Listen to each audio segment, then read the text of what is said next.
Welcome to day 4. We're going to be working with inverse trig functions right now.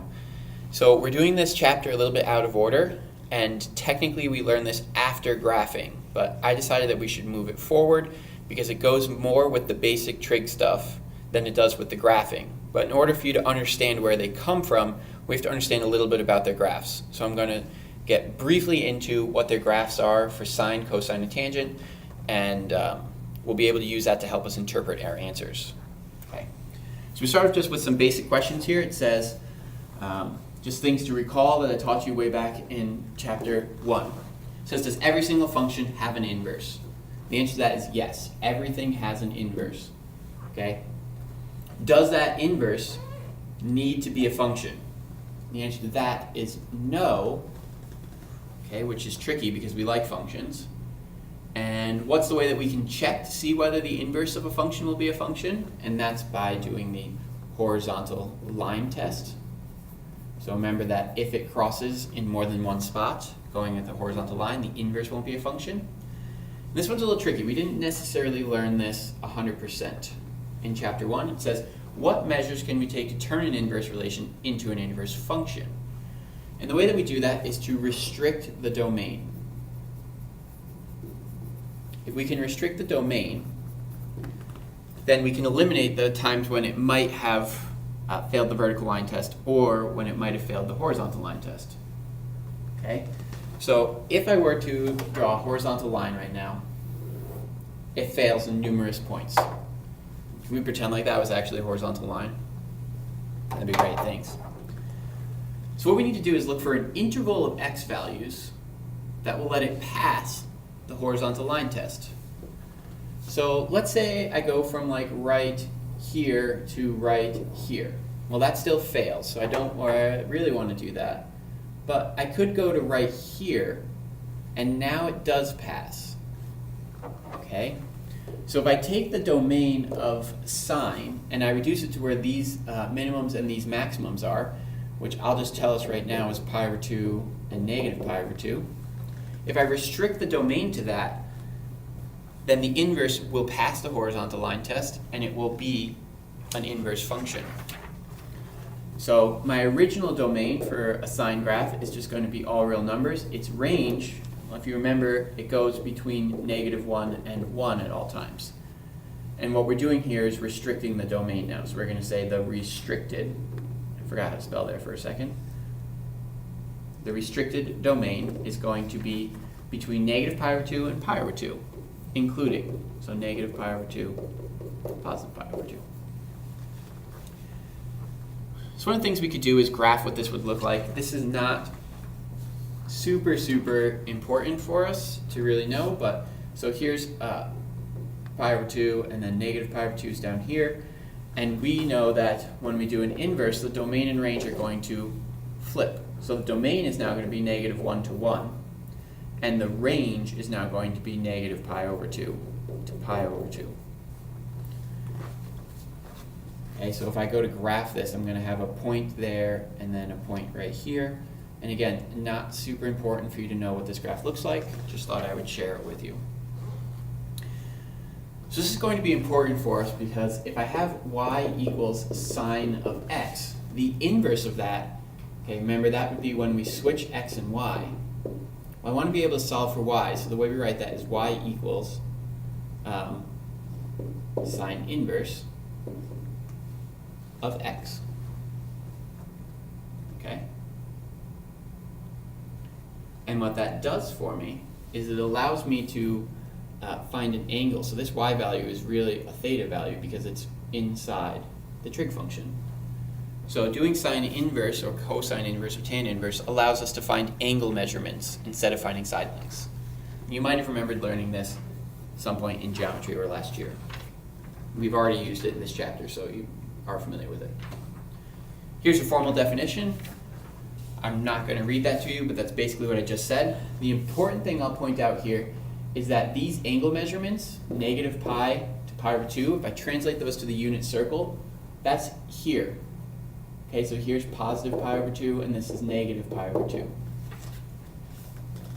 So that means that we can only exist in quadrant 1 and then quadrant 4, but only if we get to quadrant 4 using negative angles. All right, so for this first example, we have sine inverse of 1/2. And what this really says is that this is equal to some angle, theta. So it's really saying sine of theta equals 1/2. And that's kind of easy, right? We can just draw a triangle to help us figure it out. But we have to pay attention to sine inverse's domain restrictions, okay? So up above, we figured out that sine inverse can only be in quadrants 1 and 4, which means I can ignore anything over here. Now, if sine of theta equals 1/2, that's positive. Sine is positive in the first quadrant, so I know that theta has to be in the first quadrant because sine is positive in the first, but negative in the fourth. And then I can just evaluate this, right? Sine is opposite over hypotenuse, so I know that this is going to be a 30, 60, 90 triangle, and that theta is going to end up being a 30 degree, but I need to write my answers in radians, okay? It's really important that whenever we're doing inverse trig, we always write our answers in radians. So, boom, I get pi over 6. Do the same exact thing for this one. So we're really saying this is equal to some angle. So I'll rewrite it. Sine of theta is really equal to a negative square root of 3 over 2. And again, I can, sine inverse doesn't exist in those quadrants. It only exists in 1 and 4. And this time, because it's negative, I actually know that I'm going to be in the fourth quadrant, okay? And here's going to be theta, and I do my opposite and my hypotenuse. So actually, this time theta as a reference angle is going to be 60, okay? But since we're in the fourth quadrant, I have to use negative angles to get there. So it's actually a negative 60, but I have to write that in radians, so it's a negative pi over 3. How are we doing so far? So much fun, isn't it? All right, these are the ones that people tend to have a hard time figuring out. All right, so we have sine inverse of sine of pi over 9. So this inside bit, okay, its purpose is to help us find the reference angle and decide whether we're positive or negative. So that's its purpose. I'm actually going to write that down. Purpose. Find reference angle and whether we're positive or negative. So let's think about this. Where is pi over 9? Pi over 9 is in the first quadrant right here, and it actually is its own reference angle, okay? So the reference angle in this case is going to be, let me switch colors here. Our reference angle is pi over 9, and is sine positive or negative in this quadrant? It's positive, okay? So I can rewrite up here and say, well, this is really saying sine inverse of something that has a reference angle of pi over 9 and is a positive number. And so when I redo that, I have sine theta is going to equal some positive number that has this reference angle of pi over 9.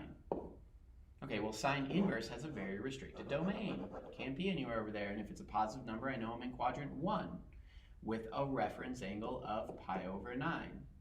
And so that's what theta has to equal. So in this case, theta is pi over 9. Now, I'm sure that wasn't your favorite thing, so we're going to do it again with some different numbers over there, okay?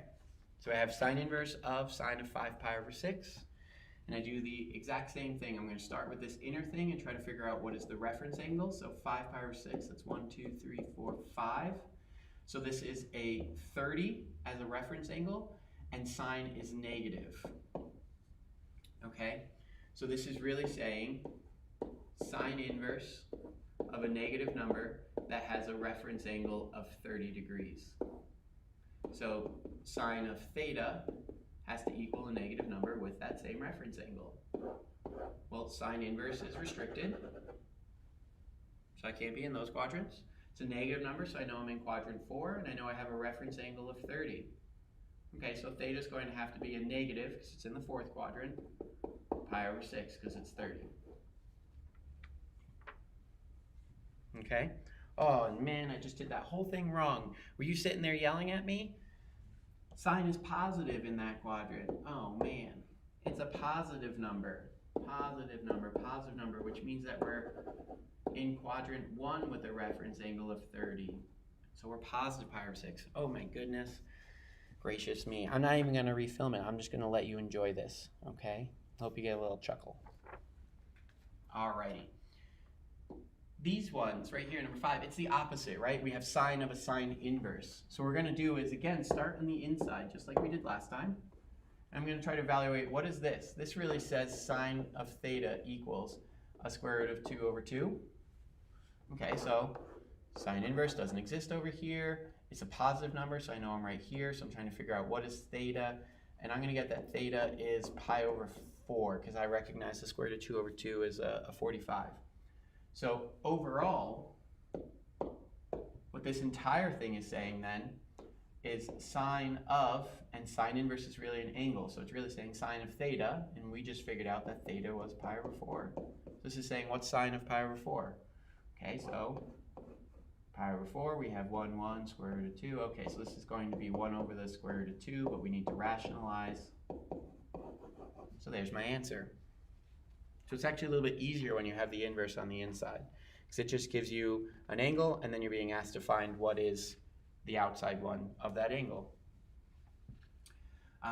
Last one over here is actually just a trick question. We have sine inverse of pi over 2 equals some angle, so I can rewrite that as sine theta equals pi over 2. And the first thing I want to think about is pi over 2. That's, let's see, it's 3.14159, whatever, divided by 2. So this number is like 1.5-ish. And it's impossible for sine to give me a number greater than 1. It's outside of its range. So there is no angle. This is no solution. There's no angle that can give me pi over 2 because of the domain of sine inverse is between -1 and 1. Okay? Woo. So we start off, same thing. We want to pass the horizontal line test. Okay, we could try to do where we did before, which was pi over 2 and negative pi over 2. It fails still. So what we do is just move those over slightly, and we go between 0 and pi. So our new little domains here, original domain is all real numbers, range is still the same thing, -1 to 1. Well, we're going to restrict the domain. So restricted domain. I'm going to restrict it to be between 0 and pi, so different than what it was for sine. So if I think about this one, 0 to pi, that's going to be quadrants 1 and 2. So cosine inverse is only going to exist in quadrant 1 and 2, versus sine inverse existed in quadrants 1 and 4. So we have a slight difference here. Again, I'll just show you the graph real quick of what's going on here. It goes like this. I have the hardest time drawing this one. Woo. Something like that. I'll remind you that our domain and range just kind of flip-flop from each other. So the range is now 0 to pi. The domain is -1 to 1. Here's it being formally defined. If you want to read that, you can. I guess I should point out right here that we have this kind of abbreviation here. It's called arc cosine or arc sine or arc tangent. It means the exact same thing as saying the inverse. Tangent. We want to do the same exact idea, so we want to make sure that it'll pass the horizontal line test, and the easiest way for us to do that is right here. Tangent actually has asymptotes, and that's where we're going to cut this off at. Okay?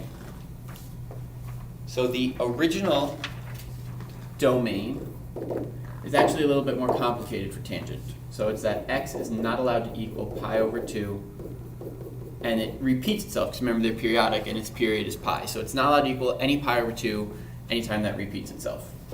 Its range is going to be all real numbers because it can go down and up forever. We're going to restrict the domain to where I put these little lines, which is actually at, well, we can't equal them, so don't let me do that.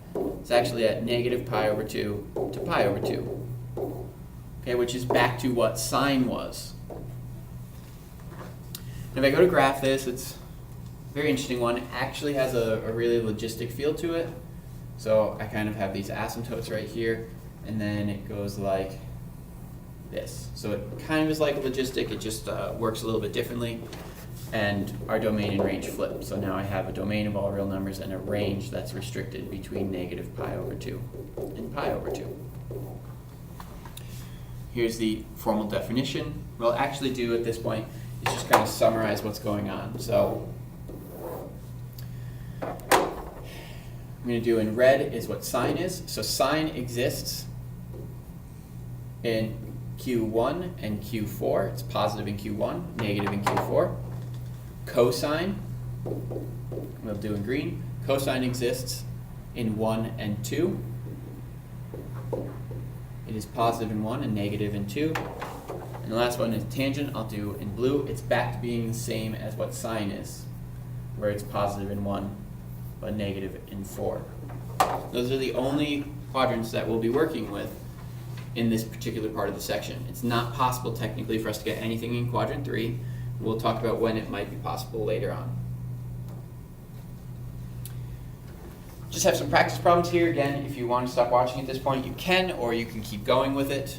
So I have just some basic properties. It says, here's what I was hinting at earlier. If you have the inverse on the inside, it's always going to be true. They're always going to kind of cancel each other out. So sine of sine inverse will cancel it out. Cosine of cosine inverse cancels it out. Tan of tan inverse cancels it out.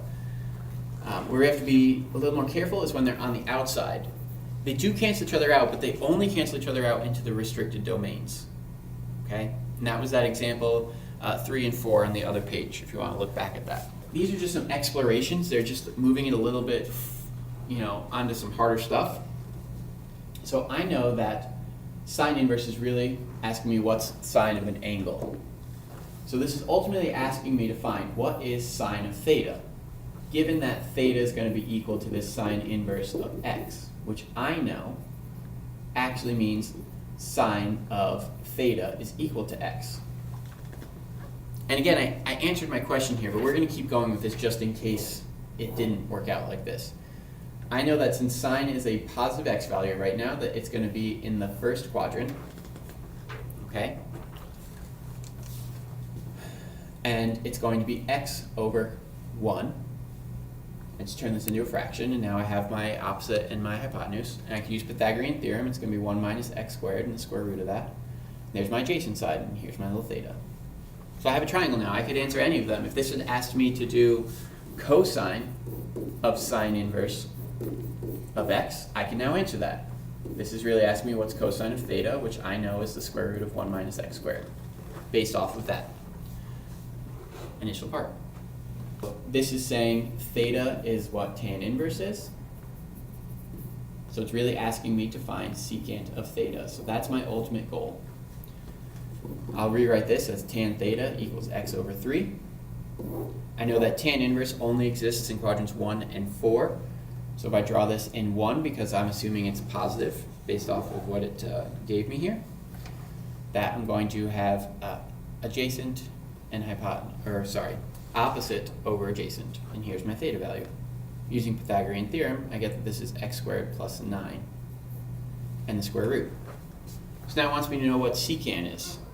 So secant is the reciprocal of cosine, so that's going to be x squared plus 9 divided by 3. And there you have it. That's a little bit of an extension for you. So what we're going to do is practice everything else in class. I ask you not to do the next page. I want us to do that in class together.